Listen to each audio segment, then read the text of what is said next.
¿Qué harías si te encerraran durante 27 años por defender tus ideas? ¿Perdonarías a tus captores?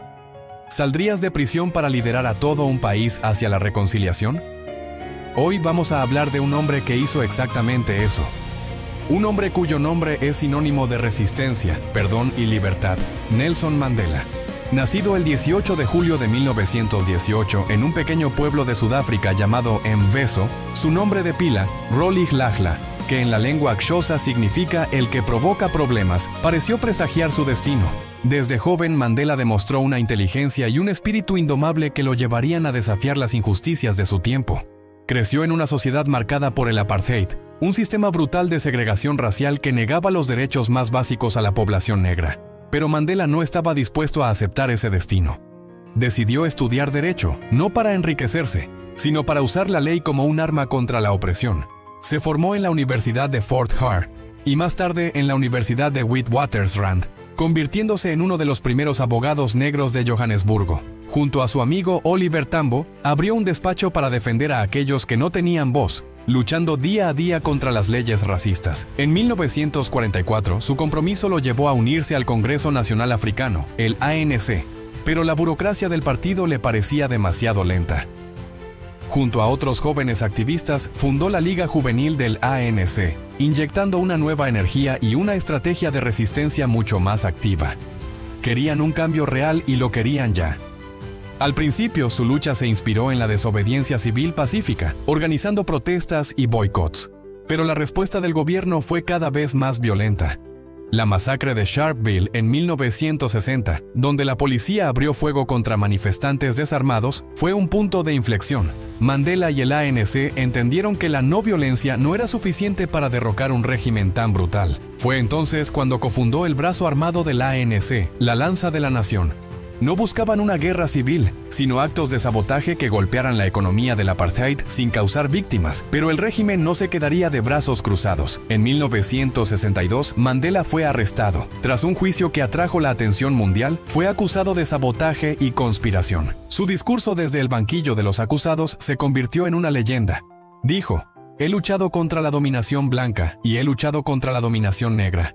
He anhelado el ideal de una sociedad democrática y libre en la que todas las personas vivan juntas en armonía y con igualdad de oportunidades. Es un ideal por el que espero vivir y que espero alcanzar. Pero si es necesario, es un ideal por el que estoy dispuesto a morir". Fue condenado a cadena perpetua. Así comenzaron 27 largos años de prisión. La mayoría de ellos en la infame isla de Robben Island. Allí, los prisioneros políticos eran sometidos a trabajos forzados y condiciones inhumanas, pero ni las paredes de la celda ni los años de aislamiento pudieron quebrar su espíritu. Mandela se convirtió en el líder moral de los prisioneros, organizando clases, debates y manteniendo viva la llama de la resistencia. Su celda, la número 5, se transformó en un símbolo universal de la lucha contra la opresión. Mientras estaba encerrado, su figura crecía en el exterior. El movimiento Free Mandela se convirtió en un clamor global. Conciertos, manifestaciones y la presión de líderes mundiales exigían su liberación. Mandela ya no era solo un prisionero sudafricano, era el símbolo mundial de la lucha por la justicia y los derechos humanos. Finalmente, el 11 de febrero de 1990, el mundo contuvo la respiración. Tras 27 años, Nelson Mandela salió de prisión. Millones de personas vieron en directo cómo un hombre de 71 años, con el puño en alto, caminaba hacia la libertad. Pero no salió con sed de venganza. Salió con un mensaje de paz y reconciliación. Inmediatamente se sentó a negociar con el hombre que lo había liberado, el presidente F.W. de Klerk. Juntos lideraron el desmontaje del apartheid y la transición hacia una Sudáfrica democrática. Fue un proceso tenso y difícil, pero su liderazgo evitó un baño de sangre. Por este increíble logro, ambos compartieron el Premio Nobel de la Paz en 1993. Y entonces, en 1994, ocurrió lo impensable. Sudáfrica celebró sus primeras elecciones democráticas multirraciales. Millones de personas negras votaron por primera vez en su vida, y eligieron a Nelson Mandela como su primer presidente negro. El prisionero se había convertido en presidente. Su mandato se centró en sanar las heridas de un país dividido. Creó la Comisión de la Verdad y la Reconciliación, no para castigar, sino para que las víctimas y los verdugos del apartheid pudieran contar sus historias y encontrar un camino hacia el perdón.